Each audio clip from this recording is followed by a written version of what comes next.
Hi hello everyone, welcome to my channel Srishti tutorial for maths. ನಾನು ಇವತ್ತಿನ ದಿನ GPSTR exam 2022ರಲ್ಲಿ ಬಂದಂತಹ questions ಅನ್ನ ಸಾಲ್ವ್ ಮಾಡ್ತಾ ಇದ್ದೀನಿ. ಸೊ ಇದ್ರ ಜೊತೆಗೆ ಇದೇ ಕ್ವಶನ್ಸು ಕರ್ನಾಟಕ TET ಎಕ್ಸಾಮ್ಗೂ ಕೂಡ ಹೆಲ್ಪ್ ಆಗ್ತದೆ. ಸೊ ದಯವಿಟ್ಟು ಚಾನಲ್ ಯಾರು ಸಬ್ಸ್ಕ್ರೈಬ್ ಮಾಡಿಲ್ವೋ ಚಾನಲ್ ಸಬ್ಸ್ಕ್ರೈಬ್ ಮಾಡಿ ಅಂತ ಹೇಳ್ತಾ ಬನ್ನಿ ಕ್ಲಾಸ್ ಶುರು ಮಾಡೋಣ. ಸೊ ನೋಡಿ, ಒಂದನೇ ಕ್ವಶನ್ನು 5 ಸಂಖ್ಯೆಗಳ ಸರಾಸರಿ 18 ಆಗಿದೆ. ಇದರಿಂದ ಒಂದು ಸಂಖ್ಯೆಯನ್ನು ತೆಗೆದ ನಂತರ ಸರಾಸರಿಯು 16 ಆದರೆ ತೆಗೆಯಲಾದ ಸಂಖ್ಯೆ ಯಾವುದು ಅಂತ ಕೇಳಿದ್ದಾರೆ. ಸೊ ಇದನ್ನ ಕಂಡುಹಿಡಿಬೇಕು ಅಂತ ಹೇಳಿದ್ರೆ ನೋಡಿ, ಇಲ್ಲಿ ಏನ್ ಮಾಡ್ತೀವಿ, ನಮಗೆ ಗೊತ್ತು ಸಾಮಾನ್ಯವಾಗಿ ಸರಾಸರಿ ಅಂತ ಹೇಳಿದ್ರೆ ಏನು, ದತ್ತ ಸಂಖ್ಯೆಗಳ ಮೊತ್ತ ಡಿವೈಡೆಡ್ ಬೈ ದತ್ತ ಸಂಖ್ಯೆಗಳು ಅಂತ ಕೊಡ್ತೀವಿ. ಇದ್ರ ಪ್ರಕಾರ ಅವರೇ ಹೇಳಿದ್ದಾರೆ ಸರಾಸರಿ 18 ಇರುತ್ತೆ ಯಾವಾಗ 5 ಸಂಖ್ಯೆಗಳು ಇದ್ದಾಗ. ಸೊ ದತ್ತ ಸಂಖ್ಯೆಗಳ ಮೊತ್ತ ನಮಗೆ ಗೊತ್ತಿಲ್ಲದೆ ಇರೋದ್ರಿಂದ ಅದನ್ನ ಎಕ್ಸ್ ಅಂತ ತಗೊಳ್ಳೋಣ. ದತ್ತ ಸಂಖ್ಯೆಗಳು ಎಷ್ಟಿದಾವೆ ಅಂತ ಕೊಟ್ಟಿದ್ದಾರೆ ಅವರು 5 ಅಂತೇಳಿ, ಆಗ x/5 ಅಂತ ತಗೊಳ್ತೀರಾ. ಸೊ ಇದನ್ನ ಕ್ರಾಸ್ ಮಲ್ಟಿಪ್ಲಿಕೇಶನ್ ಅಥವಾ 5 ನ ಈಕ್ವಲ್ ಇಂದ ಆ ಕಡೆ ಕಳಿಸಿದ್ರೆ x = 18 × 5 ಬರುತ್ತೆ. ಅಲ್ಲಿಗೆ ಇದನ್ನ ಸುಲಭ ರೂಪದಲ್ಲಿ ಬರೆದಾಗ ಏನಾಗತ್ತಪ್ಪ ಅಂತ ಹೇಳಿದ್ರೆ x =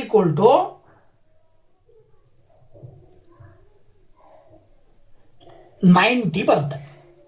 ಇನ್ನ ಇಲ್ಲಿ ಒಂದು ಸಂಖ್ಯೆಯನ್ನ ತೆಗೆದ್ರೆ 5 ಇದ್ದಿದ್ದು ಎಷ್ಟಾಯ್ತು, 4 ಆಗುತ್ತೆ. ಆಗ ಸರಾಸರಿ ಎಷ್ಟು ಬರುತ್ತಂತೆ, 16 ಬರುತ್ತೆ. ಹಾಗಿದ್ಮೇಲೆ ನಾವು ದತ್ತ ಸಂಖ್ಯೆಗಳು ಗೊತ್ತಿಲ್ಲ ಮೊತ್ತ ಎಷ್ಟು ಅಂತ, ಅದನ್ನ y ಅಂತ ತಗೊಳ್ಳೋಣ. ಈಗ ನೀವು ಇಲ್ಲಿ ಏನ್ ಮಾಡ್ಬೋದು, ಇಲ್ಲಿ 4 ಮತ್ತೆ 16 ಈಕ್ವಲ್ ಇಂದ ಈ ಕಡೆ ತಗೊಂಡ್ ಬಂದ್ರೆ 16 × 4 ಆಗುತ್ತೆ. ಅಲ್ಲಿಗೆ 16 × 4 ಮಲ್ಟಿಪ್ಲೈ ಮಾಡಿದಾಗ 64 ಬರುತ್ತೆ. ಓಕೆನಾ? ಅವ್ರು ಕೇಳಿರೋದು ಏನು ಅಂತ ಹೇಳಿದ್ರೆ ತೆಗೆದ ನಂತರ ಸರಾಸರಿಯು 16 ಆದರೆ ತೆಗೆಯಲಾದ ಸಂಖ್ಯೆ ಯಾವುದು ಅಂತ ಕೇಳಿದ್ದಾರೆ. ಸೊ ತೆಗೆಯಲಾದ ಸಂಖ್ಯೆ ಯಾವುದು ಅಂದ್ರೆ x ನಲ್ಲಿ y ನ ಕಳೆದ್ರೆ ನಮಗೆ ಸಿಗುತ್ತೆ. ಅಂದ್ರೆ x - y = 90 - 64 ಮಾಡಿದಾಗ 90ರಲ್ಲಿ 64 ಕಳೆದ್ರೆ 26 ಬರುತ್ತೆ. ಅಂದ್ರೆ ಅಲ್ಲಿಗೆ ಎರಡನೇ ಆಪ್ಷನ್ ಅಲ್ಲಿ ಇರ್ತಕ್ಕಂಥ ಉತ್ತರವನ್ನ ಈ ಒಂದು ಕ್ವಶನ್ಗೆ ಆನ್ಸರ್ ಅಂತ ಹೇಳಿ ಹೇಳ್ಬೋದು. ಓಕೆನಾ? ನೆಕ್ಸ್ಟ್ ಇನ್ನೊಂದು ಕ್ವಶನ್ ನೋಡೋದಾದ್ರೆ 4m + 3n divided by 4m - 3n = 7/4 ಆದಾಗ m ಡಿವೈಡೆಡ್ ಬೈ n ನ ಬೆಲೆ ಅಂತ ಕೇಳಿದ್ದಾರೆ. ಸೊ ನೋಡಿ, m ಡಿವೈಡೆಡ್ ಬೈ n ನ ಬೆಲೆ ಕಂಡುಹಿಡಿಬೇಕು ಅಂತ ಹೇಳಿದ್ರೆ ನೀವು ಇದನ್ನ ಏನ್ ಮಾಡಬೇಕು, ಇದನ್ನ ಆಸ್ ಇಟ್ ಈಸ್ ಬರ್ಕೊಂಡ ನಂತರದಲ್ಲಿ ಏನ್ ಮಾಡಬೇಕು ಅಂದ್ರೆ ಕ್ರಾಸ್ ಮಲ್ಟಿಪ್ಲಿಕೇಶನ್ ಮಾಡಬೇಕು. ಕ್ರಾಸ್ ಮಲ್ಟಿಪ್ಲಿಕೇಶನ್ ಅಂದ್ರೆ ಏನು ಅಂದ್ರೆ ಈ ಒಂದು ಅಂಶದಿಂದ ಛೇದವನ್ನ ಗುಣಿಸಬೇಕು, ಈ ಒಂದು ಛೇದದಿಂದ ಈ ಅಂಶವನ್ನ ಗುಣಾಕಾರ ಮಾಡಬೇಕು. ಅಲ್ಲಿ ಏನ್ ಬರುತ್ತೆ ನೋಡಿ, ಇಲ್ಲಿ 4m + 3n × 4 = 7m - 3n ಅಂತ ಬರ್ಕೋಬೇಕು. ಇದಾದ ನಂತರ 4ರಿಂದ ಮಲ್ಟಿಪ್ಲೈ ಮಾಡಿದ್ರೆ ನಿಮಗೆ 16m + 12n = 28m - 21n ಅಂತ ಬರುತ್ತೆ. ಗುಣಾಕಾರ ಮಾಡಿ ಬರ್ಕೊಂಡ್ರೆ ಈಗ m ನ ಒಂದ್ ಕಡೆಗೆ ತಗೊಳ್ರಿ, 16m ಈ 28m ಈ ಕಡೆ ಬಂದ್ರೆ -28m ಆಗತ್ತೆ. ಈಗ ಇಲ್ಲಿ -21n ಇದೆ, ಈ ಒಂದು 12 ಈ ಕಡೆ ತಗೊಂಡ್ಬಂದ್ರೆ -12n ಆಗುತ್ತೆ. ಸೊ ದೊಡ್ಡ ಸಂಖ್ಯೆ ಚಿಹ್ನೆ ಮೈನಸ್ ಇರೋದ್ರಿಂದ 28ರಲ್ಲಿ 16 ಕಳೆದ ಮೇಲೆ -12m ಬರುತ್ತೆ.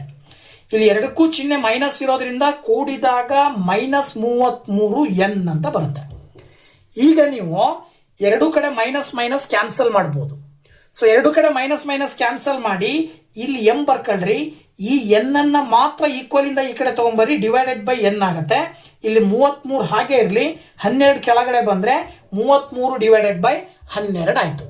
ಇದನ್ನ ಸುಲಭ ರೂಪದಲ್ಲಿ ಬರೆದ್ರೆ 3 11 3 4 ಅಂತ ಬರುತ್ತೆ. ಅಲ್ಲಿಗೆ ಇದನ್ನ ನೀವು ಅನುಪಾತದ ರೂಪದಲ್ಲಿ ಬರೆದಾಗ m = n = n ಬರುತ್ತೆ, 11:4 ಇದು ಸರಿಯಾದ ಉತ್ತರ ಆಗಿರುತ್ತೆ. ಸೊ 11:4 ಅಥವಾ ಅವರು ಭಿನ್ನರಾಶಿಯ ರೂಪದಲ್ಲೇ ಕೊಟ್ಟಿರೋದ್ರಿಂದ ನೀವು ಡೈರೆಕ್ಟ್ ಆಗಿ 11/4 ಅಂತಾನೆ ತಗೊಳ್ಬಹುದು. ಸೊ ಒಂದನೇ ಆಪ್ಷನ್ ಅಲ್ಲಿ ಆ ಒಂದು ಉತ್ತರ ಕಂಡು ಬರ್ತಾ ಇದೆ. So that is the answer. So next third question ಏನ್ ಹೇಳುತ್ತೆ, 1234 ಒಂದು ಪೂರ್ಣ ವರ್ಗ ಸಂಖ್ಯೆಯನ್ನಾಗಿಸಲು ಅದರಿಂದ ತೆಗೆಯಬೇಕಾದ ಕನಿಷ್ಠ ಸಂಖ್ಯೆ ಅಂತ ಕೇಳಿದರು. ಸೊ ನೋಡಿ, ಇಲ್ಲಿ ಇದನ್ನ ಏನ್ ಮಾಡ್ಬೋದಪ್ಪ ಅಂದ್ರೆ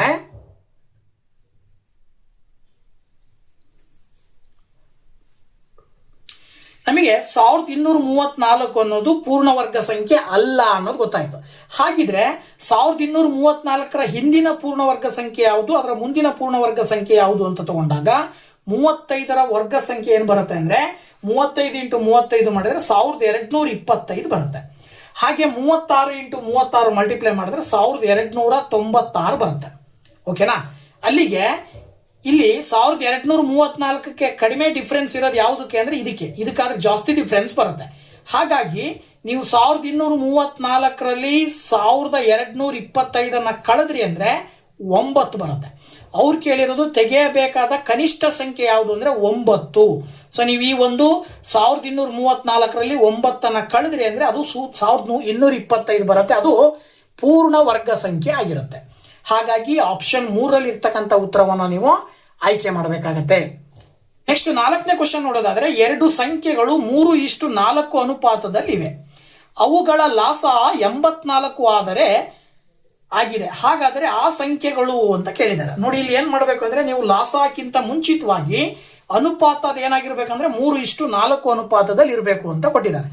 ಕೊಟ್ಟಿರುವ ಸಂಖ್ಯೆಗಳು 3:4 ಅನುಪಾತದಲ್ಲಿ ಇದಾವ ಅನ್ನೋದನ್ನ ನೋಡೋದಾದ್ರೆ ಎಲ್ಲಾ ಸಂಖ್ಯೆಗಳ ಅನುಪಾತಗಳನ್ನ ಬರ್ಕೊಂಡು ಸುಲಭ ರೂಪದಲ್ಲಿ ಬರೆದಾಗ ನೋಡಿ, ಇಲ್ಲಿ 7ರಿಂದ ಇವಿಷ್ಟು ಅನುಪಾತಗಳು ಭಾಗ ಆಗ್ತವೆ. ನೋಡಿ, 7 2 14, 7 3 21. ಇದ್ರದ್ದು ಅನುಪಾತ 2:3 ಬಂತು. ಹಾಗೆ ಇದ್ರದ್ದು 7 2 14, 7 1 7 ಬರುತ್ತೆ. ನೆಕ್ಸ್ಟ್ 3ನೇ ಆಪ್ಷನ್ ಇಂದು 7 3 21, 7 4 28. ನೆಕ್ಸ್ಟ್ 4ನೇದು 7 3 21, 7 5 35 ಬರುತ್ತೆ. ಹಾಗಾದ್ರೆ ಅವ್ರು ಹೇಳೋ ಪ್ರಕಾರ 3:4 ಹೊಂದಿರುವಂತದ್ದು ಯಾವುದು? 3:4 ಹೊಂದಿರೋದು 21 ಮತ್ತು 28. ಹಾಗೆ ನೀವು ಈ 21 ಮತ್ತು 28ರ ಲಾಸ ಕಂಡಿಡಿದ್ರೆ ಅದು ಲಾಸಾನು ಕೂಡ 84 ಬರುತ್ತೆ. ಓಕೆನಾ?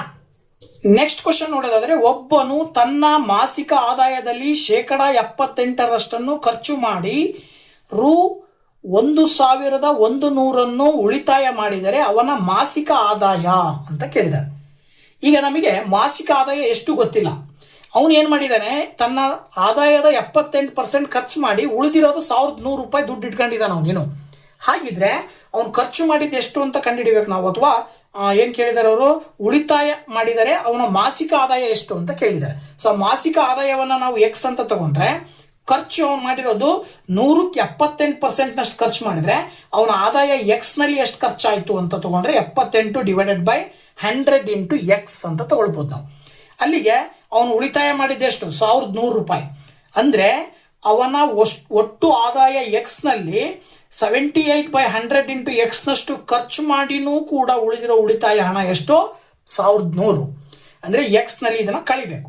ಸೊ ಇದನ್ನ ನೀವು ಏನ್ ಮಾಡ್ಬೋದು ಅಂತ ಹೇಳಿದ್ರೆ, ಎಕ್ಸ್ ನ ಡಿವೈಡೆಡ್ ಬೈ 1 ಅಂತ ಬರ್ಕೊಂಡು 1 ಮತ್ತೆ 100 ಕೆಲ್ಸಿಯಂ ತಗೊಂಡ್ರೆ 100 ಬರುತ್ತೆ. ಎಕ್ಸ್ ಇಂಟು 100 ಮಾಡಿದ್ರೆ 100x ಆಗುತ್ತೆ. ಮೈನಸ್ 78x ಬರುತ್ತೆ. 78 ಇಂಟು 1 ಮಾಡಿದ್ರೆ ಇಸ್ ಈಕ್ವಲ್ ಟು 1100 ಅಂತ ತಗೊಳ್ತೀರಾ. ಓಕೆನಾ?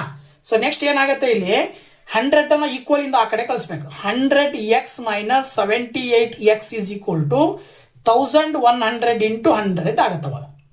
ಈಗ 100x ಅಲ್ಲಿ 78x ಅನ್ನ ಕಳೆದಾಗ 100x ಅಲ್ಲಿ 78x ಅನ್ನ ಕಳೆದಾಗ 22x ಬರುತ್ತೆ. That is equal to 1100 into 100. ಈಗ ಎಕ್ಸ್ ಇಲ್ಲೇ ಇಟ್ಕೊಳ್ರಿ, 22 ಆ ಕಡೆ ಕಳಿಸಿದ್ರೆ 1100 ಇಂಟು 100 ಡಿವೈಡೆಡ್ ಬೈ 22 ಆಗುತ್ತೆ.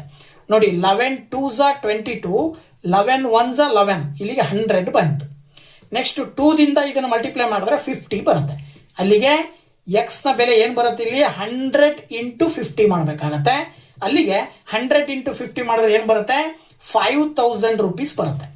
ಅಂದ್ರೆ ಅವನ ಆದಾಯ, ಮಾಸಿಕ ಆದಾಯ 5000. ಆ 5000 ರೂದಲ್ಲಿ 3900 ರೂಪಾಯಿ ಖರ್ಚು ಮಾಡಿ 1100 ರೂಪಾಯಿ ಇಟ್ಕೊಳ್ತಾನೆ ಅಂತ. ಆ 3900 ಅನ್ನೋದು 78% ಆಗಿರುತ್ತೆ. ಸೊ ನಿಮಗಿಲ್ಲಿ ಮಾಸಿಕ ಆದಾಯ ಎಷ್ಟು ಕೇಳಿದರೆ 5000 ಬಂದಿದೆ. ಆಪ್ಷನ್ 3ರಲ್ಲಿ ಇರ್ತಕ್ಕಂಥ ಉತ್ತರವನ್ನ ಆಯ್ಕೆ ಮಾಡಬೇಕಾಗತ್ತೆ. ಓಕೆನಾ? ಸೊ ನೆಕ್ಸ್ಟ್ ಕ್ವಶನ್, ಒಂದು ಸಂಖ್ಯೆ ಮತ್ತು ಅದರ ವರ್ಗದ 2ರಷ್ಟರ ಮೊತ್ತವು 105. ಈ ಹೇಳಿಕೆಯನ್ನು ಸರಿದೂಗಿಸುವ ಸಂಖ್ಯೆಯು ಅಂತ ಕೇಳಿದ್ದಾರೆ. ಈಗ ಒಂದು ಸಂಖ್ಯೆಯನ್ನ ನೀವು ಎಕ್ಸ್ ಅಂತ ತಗೊಳ್ರಿ. ಸೊ ಒಂದು ಸಂಖ್ಯೆ ಎಕ್ಸ್ ಆಗಿತ್ತು ಅಂದ್ರೆ ಅದರ ವರ್ಗ ಅಂತ ಹೇಳಿದ್ರೆ ಎಕ್ಸ್ ಸ್ಕ್ವೇರ್ ನ 2ರಷ್ಟು. ಅಂದ್ರೆ ಅದನ್ನ ಏನಂತ ತಗೊಳ್ತೀರಿ? ಅದರ ವರ್ಗದ 2ರಷ್ಟರ ಮೊತ್ತವು ಅಂತ ಹೇಳಿದ್ರೆ ಅದರ ವರ್ಗ ಯಾವ್ದಾಗತ್ತೆ? X square ಆಗತ್ತಲ್ವಾ? ಆ ಎಕ್ಸ್ ಸ್ಕ್ವೇರಿನ 2ರಷ್ಟು ಇದನ್ನು ಕೂಡಿದ್ರೆ 105 ಬರುತ್ತೆ ಅಂತ ಕೊಟ್ಟಿದ್ದಾರೆ ಅವರು. ಅದ್ರ ಪ್ರಕಾರ ಇಲ್ಲಿ ಏನಾಗತ್ತೆ, x plus 2x² is equal to 105 ಅಂತ ಬರೀಬೇಕಾಗತ್ತೆ.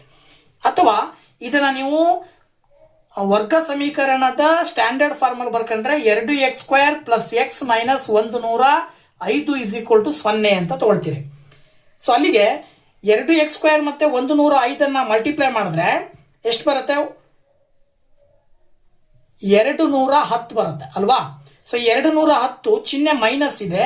ನೀವು ಎರಡು ಸಂಖ್ಯೆ ತಗೊಂಡು ಗುಣಾಕಾರ ಮಾಡಿದ್ರೆ 210 ಬರಬೇಕು, ಕೂಡಿದ್ರೆ ಅಥವಾ ಕಳೆದ್ರೆ 1 ಬರಬೇಕು.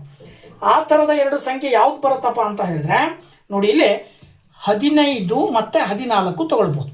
ಈ 15 14 ತಗೊಳ್ಬೇಕು, ಚಿಹ್ನೆ ಮೈನಸ್ ಬರಬೇಕಂದ್ರೆ ಇಲ್ಲಿ ಪ್ಲಸ್ ಬರಬೇಕಂದ್ರೆ ದೊಡ್ಡ ಸಂಖ್ಯೆಗೆ ಪ್ಲಸ್ ಚಿಹ್ನೆ ತಗೋಬೇಕು, ಚಿಕ್ಕ ಸಂಖ್ಯೆಗೆ ಮೈನಸ್ ಚಿಹ್ನೆ ತಗೊಳ್ಬೇಕು. ಈಗ 2x² ಪ್ಲಸ್ ಈ ಎಕ್ಸ್ ಅನ್ನ ನೀವು 15x ಮೈನಸ್ 14x ಅಂತ ತಗೊಳ್ಬಹುದು. ಅಥವಾ ಇಲ್ಲಿ ಏನೋ ಕಾಮನ್ ಸಿಗ್ಬೇಕಲ್ವಾ? ಸೊ ಹಾಗಾಗಿ 2x² minus 14x plus 15x minus 105 is equal to 0 ಅಂತ ತಗೊಂಡ್ರೆ, ಈಗ ಇವೆರಡರಲ್ಲೂ ಕಾಮನ್ ಆಗಿ 2x ಬರುತ್ತೆ, ಇಲ್ಲಿ x ಮೈನಸ್ 7 ಉಳ್ಕೊಳ್ಳುತ್ತೆ. ಹಾಗೇನೆ ಇವೆರಡರಲ್ಲೂ ಕಾಮನ್ ಆಗಿ 15 ಕಾಮನ್ ತೆಗೆದ್ರೆ x ಮೈನಸ್ 7 ಉಳ್ಕೊಳ್ಳುತ್ತೆ, ದಟ್ ಈಸ್ ಈಕ್ವಲ್ ಟು 0. ಅಲ್ಲಿಗೆ x ಮೈನಸ್ 7 ಅನ್ನೋದು ಕಾಮನ್ ಆಗಿ ಎರಡೂ ಕಡೆ ಇದೆ. ಇನ್ನು ಇಲ್ಲಿ 2x ಉಳಿತು ಪ್ಲಸ್ ಇಲ್ಲಿ 15 ಉಳಿತು, that is equal to 0. So that x minus 7 is equal to 0 ಅಥವಾ 2x plus 15 is equal to 0 ಅಂತ ನೀವು ತಗೊಂಡ್ರಿ ಅಂದ್ರೆ ಏನಾಗತ್ತೆ? x ಇಸ್ ಈಕ್ವಲ್ ಟು 7 ಬರುತ್ತೆ. ಇನ್ನೊಂದು ಇಲ್ಲಿ 2x is equal to minus 15 ಬರುತ್ತೆ. ಅಥವಾ ಬರೀ x ಇಸ್ ಈಕ್ವಲ್ ಟು ಈ ಎರಡನ್ನು ಈ ಕಡೆ ಕಳಿಸಿದ್ರೆ ಅಂದ್ರೆ ಮೈನಸ್ 15 ಡಿವೈಡೆಡ್ ಬೈ 2 ಆಗುತ್ತೆ. ಸೊ ಆಕ್ಚುಲಿ ನಾವು ಸಂಖ್ಯೆ ಹೇಳ್ತಾ ಇರೋದ್ರಿಂದಾಗಿ ಆ ಸಂಖ್ಯೆ ನಾವು ಧನಾತ್ಮಕ ಸಂಖ್ಯೆ ಅಂತ ಕನ್ಸಿಡರ್ ಮಾಡಿದ್ರೆ x ನ ಬೆಲೆ ಏನ್ ಬರುತ್ತೆ? 7 ಬರುತ್ತೆ. ಸೊ ಅಂದ್ರೆ ನಿಮಗೆ ಆಪ್ಷನ್ 3ರಲ್ಲಿ ಆ ಒಂದು ಉತ್ತರವನ್ನ ಕೊಟ್ಟಿದ್ದಾರೆ. ಸೊ ಅದನ್ನ ನೀವು ಆಯ್ಕೆ ಮಾಡಬೇಕಾಗತ್ತೆ. ಓಕೆ, ನೆಕ್ಸ್ಟ್ 7th ಕ್ವಶನ್ ಏನಿದೆಯಪ್ಪ ಅಂತ ಹೇಳಿದ್ರೆ ಅಲ್ಲಿ ಚಿತ್ರ ಕೊಟ್ಟಿದ್ದಾರೆ. ಸೊ ಕೊಟ್ಟಿರುವಂತ ಚಿತ್ರವನ್ನ ನೋಡಿ ಕ್ವಶನ್ಗೆ ಆನ್ಸರ್ ಮಾಡಬೇಕು. ದತ್ತ ಚಿತ್ರದಲ್ಲಿ AP ಮತ್ತೆ AQ ಹಾಗೇನೆ BC ಇವು ವೃತ್ತದ ಸ್ಪರ್ಶಕಗಳು. ಹಾಗೆ AB ಬಂದ್ಬಿಟ್ಟು 5 ಸೆಂಟಿಮೀಟರ್ ಅಂತೆ, AC ಬಂದ್ಬಿಟ್ಟು 6 ಸೆಂಟಿಮೀಟರ್ ಮತ್ತೆ BC ಯ ಲೆಂತ್ 4 ಸೆಂಟಿಮೀಟರ್ ಕೊಟ್ಟಿದ್ದಾರೆ. ಹಾಗಾದರೆ AP ಯ ಉದ್ದ ಅಂತ ಕೇಳಿದ್ದಾರೆ. A ದಿಂದ P ಇರುವಂತ ಉದ್ದವನ್ನ ಕಂಡುಹಿಡಿಬೇಕು. ಸೊ ನಮಗೆ ಗೊತ್ತಿರುವಂತಹದ್ದು ಏನು ಅಂತ ಹೇಳಿದ್ರೆ, ಈಗ AP ಯ ಉದ್ದ ಬೇಕು ಅಂದ್ರೆ AB ಆಲ್ರೆಡಿ ಸಿಕ್ಕಿದೆ, BP ಯ ಉದ್ದವನ್ನ ಕಂಡುಹಿಡ್ಕೋಬೇಕು ನಾವು. ಅದನ್ನ X ಅಂತ ತಗೊಳ್ಳೋಣ. ಹಾಗೇನೆ AQ ನಲ್ಲಿ AC ಯ ಉದ್ದ ಆಲ್ರೆಡಿ ಗೊತ್ತಿದೆ, QC ಯ ಉದ್ದವನ್ನ ನಾವು Y ಅಂತ ತಗೊಳ್ಳೋಣ. ಈಗ ನೀವು BP X ಆದ್ರೆ BS X, ಆಮೇಲೆ ಇನ್ನೊಂದು ಏನಪ್ಪಾ ಅಂತ ಹೇಳಿದ್ರೆ CQ, ಇಲ್ಲಿ ನೋಡಿ BP ಮತ್ತೆ ಇನ್ನೊಂದು ಯಾವುದು BS. ಈ B ಅನ್ನೋದು ಒಂದು ವೃತ್ತದ ಹೊರಗಡೆ ಇರುವಂತ ಒಂದು ಬಿಂದು ಅಂತ ತಗೊಂಡ್ರೆ ವೃತ್ತದ ಹೊರಗಡೆಯ ಬಿಂದುವಿನಿಂದ ಎಳೆದ ಎರಡು ಸ್ಪರ್ಶಕಗಳು ಸಮ ಅಂತ ಹೇಳುತ್ತೆ. ಹಾಗಾಗಿ ಎರಡು ಸ್ಪರ್ಶಕಗಳು ಸಮ ಅಂದ್ರೆ BP ಯ ಬೆಲೆನೂ BS ನ ಬೆಲೆನೂ ಸೇಮ್ ಇರುತ್ತೆ. ಅಂದ್ರೆ ಇದು X ಇರುತ್ತೆ ಅಂದ್ರೆ ಇದು ಕೂಡ X ಇರುತ್ತೆ. ಹಾಗೇನೆ CQY ಇರುತ್ತೆ ಅಂದ್ರೆ ಇದು ಕೂಡ Y ಇರುತ್ತೆ. ಓಕೆನಾ? ಸೊ ಅಲ್ಲಿಗೆ ಏನರ್ಥ? BC ಯ ಲೆಂತ್ ಕೊಟ್ಟಿದ್ದಾರೆ ಅವರು ಏನು 4 ಅಂತ. ಸೊ ಅಲ್ಲಿಗೆ BC ಅನ್ನ ನಾವೇನ್ ಹೇಳ್ತೀವಿ? BC ಪ್ಲಸ್ CS ಅಂತ ಹೇಳ್ತೀವಿ. ಅಲ್ಲಿಗೆ BC plus CS sorry BS plus CS. So BS plus CS is equal to BC ಆಗಿರೋದ್ರಿಂದ X plus Y is equal to 4 ಅಂತ ತಗೊಂತೀವಿ. ಅದನ್ನ ಈಕ್ವೇಶನ್ ನಂಬರ್ 1 ಅಂತ ಕನ್ಸಿಡರ್ ಮಾಡೋಣ. ಇನ್ನು ನೆಕ್ಸ್ಟ್ ಬಂದ್ಬಿಟ್ಟು ಇಲ್ಲಿ AP ಮತ್ತೆ AQ ಸಮ ಅಲ್ವಾ? AP ಮತ್ತೆ AQ ಸಮ ಅಂದ್ರೆ AP ಅನ್ನ ನಾವು 5 ಪ್ಲಸ್ X ಅಂತ ತಗೊಳ್ಬಹುದು, AQ ಅನ್ನ ನಾವು 6 ಪ್ಲಸ್ Y ಅಂತ ತಗೊಳ್ಬಹುದು. ಅಲ್ಲಿಗೆ X ಈ ಕಡೆ ಇಲ್ಲೇ ಇಟ್ಕೊಂಡು Y ನ ಈ ಕಡೆ ತಗೊಂಡ್ಬಂದ್ರೆ ಮೈನಸ್ Y ಆಗುತ್ತೆ, 6 5 ಆ ಕಡೆ ಕಳಿಸಿದ್ರೆ ಮೈನಸ್ 5 ಆಗುತ್ತೆ. ಅಲ್ಲಿಗೆ X minus Y is equal ಏನ್ ಬರುತ್ತೆ? 1. ಸೊ ನೋಡಿ ಇಲ್ಲೇ ಹೇಳುತ್ತೆ ನಿಮಗೆ ಆನ್ಸರ್. X ಪ್ಲಸ್ Y 4 ಅಂತೆ, X plus Y is equal to 4. ಹಾಗೆ X minus Y is equal to 1. ಅಂದ್ರೆ X ಮತ್ತೆ Y ನ ಬೆಲೆ ಎಷ್ಟಿರುತ್ತಪ್ಪ ಅಂದ್ರೆ Y ಕ್ಯಾನ್ಸಲ್ ಮಾಡಿದ್ರೆ X plus X 2X is equal to 5. So ಏನು ಮೈನಸ್ ಮಾಡ್ಬೇಕಲ್ವಾ?